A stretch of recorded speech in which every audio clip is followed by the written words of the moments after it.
राधे राधे मेरे प्यारे भाइयों बहनों माताओं व बंधुओं। आज मैं आपके लिए अधिक मास में भगवान विष्णु की कथा लेकर आई हूँ। बंधुओं, अधिक मास में रोजाना भगवान विष्णु की इन कथाओं को जरूर सुने। बंधुओं, इन कथाओं को सुनने से एक तो आपके ज्ञान में वृद्धि होगी, जीवन में क्या करना है क्या नहीं करना, जो हम अनभिज्ञ हैं हमें उस ज्ञान की प्राप्ति होगी। बंधुओं, साथ ही भगवान विष्णु की अपार कृपा के हम पात्र बनेंगे। बंधुओं, यदि आपने हमारे चैनल को अब तक सब्सक्राइब नहीं किया तो जरूर करें और बेल आइकन दबाना ना भूलें, ताकि आप हमारी आने वाली सभी वीडियोस की जानकारी सबसे पहले पा सकें। बंधुओं, वीडियो को पूरी सुनने के बाद कमेंट बॉक्स में जय विष्णु भगवान जरूर लिखें। बोलो विष्णु भगवान की जय। जो लोग पर्व के दिन नदी की धारा में स्नान करते हैं वे ना तो नरक में पड़ते हैं ना किसी नीच योनि में जन्म लेते हैं। उनके लिए बुरे स्वप्न और बुरी चिंताएं सदा निष्फल होती है। विकुंडल जो पृथ्वी, स्वर्ण और गो इनका 16 बार दान करते हैं, वे स्वर्ग लोक में जाकर फिर वहां से वापस नहीं लौटते। विद्वान पुरुष पुण्य तिथियों में व्यतिपात योग में संक्रांति के समय स्नान करके यदि थोड़ा सा भी दान करें तो कभी दुर्गति में नहीं पड़ते। जो मनुष्य सत्यवादी, सदा मौन धारण करने वाले, प्रिय वक्ता, क्रोधहीन, सदाचारी, अधिक बकवाद ना करने वाले, दूसरों के दोष ना देखने वाले, सदा सब प्राणियों पर दया करने वाले, दूसरों की गुप्त बातों को प्रकट ना करने वाले, दूसरों के गुणों का बखान करने वाले, जो दूसरों के धन का तिनके के समान समझ के, जो दूसरों के धन को तिनके के समान समझकर मन से भी उसे लेना नहीं चाहते, ऐसे लोगों को नरक यातना का अनुभव नहीं करना पड़ता। जो दूसरों पर कलंक लगाने वाले, पाखंडी, महापापी, कठोर वचन बोलने वाले हैं, वह प्रलय काल तक नरक में पकाया जाता है। कृतघ्न पुरुष का तीर्थों के सेवन और तपस्या से भी उद्धार नहीं होता, उसे नरक में दीर्घ काल तक भयंकर यातना सहन करनी पड़ती है। जो मनुष्य जितेंद्रिय तथा मिताहारी होकर पृथ्वी के समस्त तीर्थों में स्नान करता है, वह यमराज के घर नहीं जाता। तीर्थ में कभी पातक ना करे, तीर्थ को कभी जीविका का साधन ना बनाए, तीर्थ में दान ना ले, वहां धर्म को बेचे नहीं। तीर्थ में किए हुए पातक का क्षय होना कठिन है, तीर्थ में लिए हुए दान का पचाना मुश्किल है। जो एक बार भी गंगा जी के जल में स्नान करके गंगा जल से पवित्र हो चुका है, उसने चाहे राशि राशि पाप किए हों फिर भी वह नरक में नहीं पड़ता।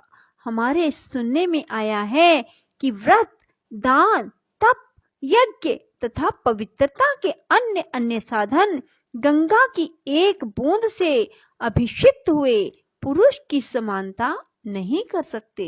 जो धर्म द्रव है, जल का आदि कारण है, भगवान विष्णु के चरणों से प्रकट हुआ है, जिसे भगवान शंकर ने अपने मस्तक पर धारण किया है, वह गंगा जी का निर्मल जल प्रकृति से परे निर्गुण ब्रह्म ही है, इसमें तनिक भी संदेह नहीं है।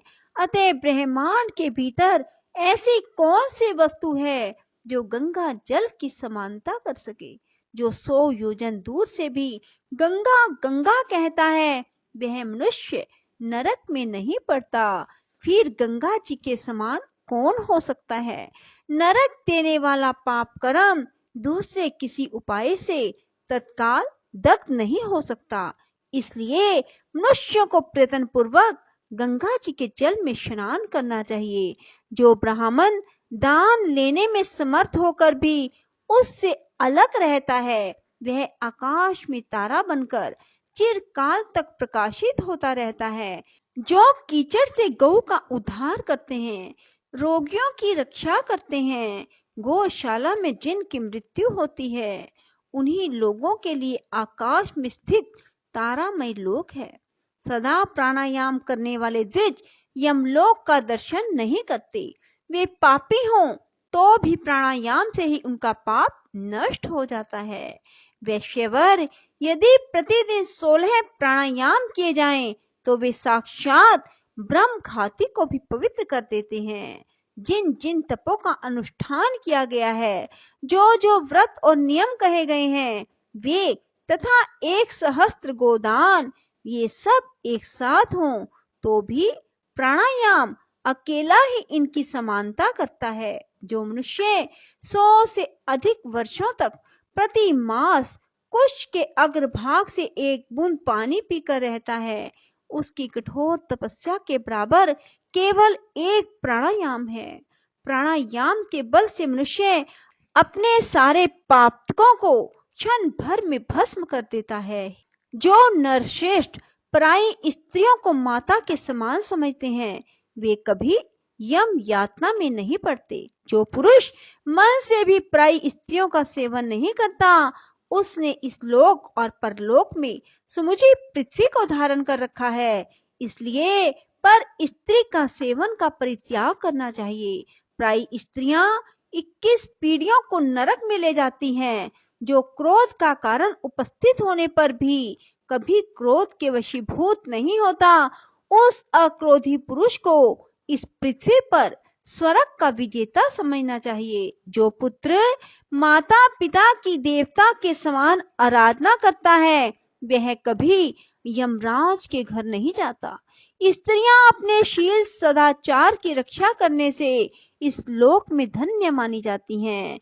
शील भंग होने पर स्त्रियों को अत्यंत भयंकर यमलोक की प्राप्ति होती है। अतः स्त्रियों को दुष्टों के संग का परित्याग करके सदा अपने शील की रक्षा करनी चाहिए। वैश्यवर शील से नारियों को उत्तम स्वर्ग की प्राप्ति होती है, इसमें तनिक भी संदेह नहीं है।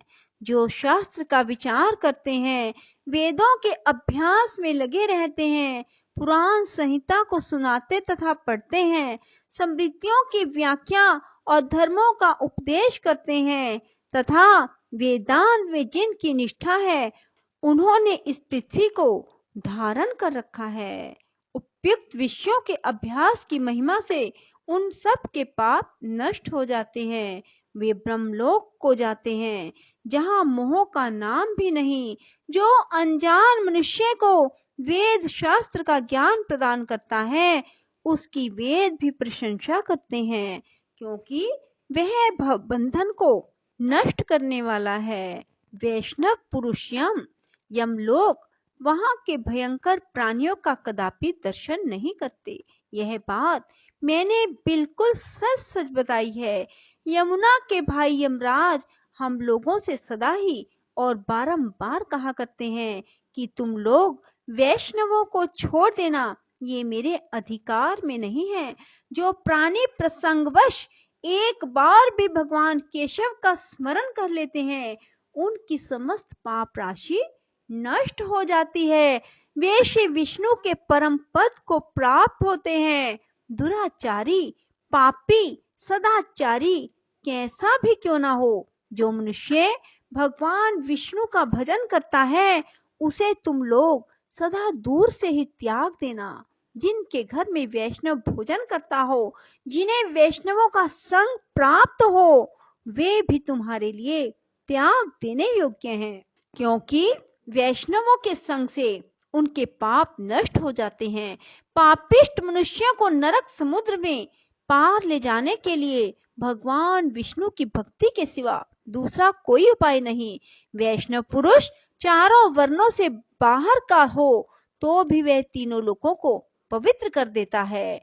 मनुष्यों के पाप दूर करने के लिए भगवान के गुण, कर्म और नामों का संकीर्तन किया जाए। इतने बड़े प्रयास की आवश्यकता नहीं, क्योंकि अजामिल जैसा पापी भी मृत्यु के समय नारायण नाम से अपने पुत्र को पुकार कर भी मुक्ति पा गया।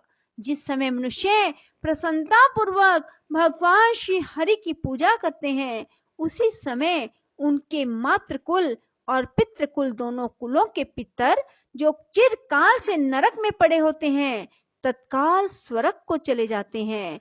जो विष्णु भक्तों के सेवक वैष्णवों का अन्न भोजन करते हैं, वे शांत भाव से देवताओं की गति को प्राप्त होते हैं। विद्वान पुरुष समस्त पापों की शुद्धि के लिए प्रार्थना और यत्न पूर्वक वैष्णव का अन्न प्राप्त करें। अन्न के अभाव में उनका जल मांग कर पी ले। यदि गोविंद इस मंत्र का जप करते हुए कहीं मृत्यु हो जाए, तो वह मरने वाला मनुष्य ना तो स्वयं यमराज को देखता है, ना हम लोग ही उसकी ओर दृष्टि डालते हैं। अंग, मुद्रा, ध्यान, ऋषि, छंद और देवता सहित 12 अक्षर मंत्र की दीक्षा लेकर उसका विधिवत जप करना चाहिए। जो श्रेष्ठ मानव ओम नमो नारायणाय इस अष्ट अक्षर मंत्र का जप करते हैं, उनका दर्शन करके ब्रह्म घाती भी शुद्ध हो जाता है। वे स्वयं भी भगवान विष्णु की भांति तेजस्वी प्रतीत होते हैं। बोलो विष्णु भगवान की जय। राधे राधे। जय श्री कृष्णा। बंधुओं, यदि आपको हमारी वीडियो पसंद आए तो इसे लाइक करें और शेयर भी जरूर करें। धन्यवाद।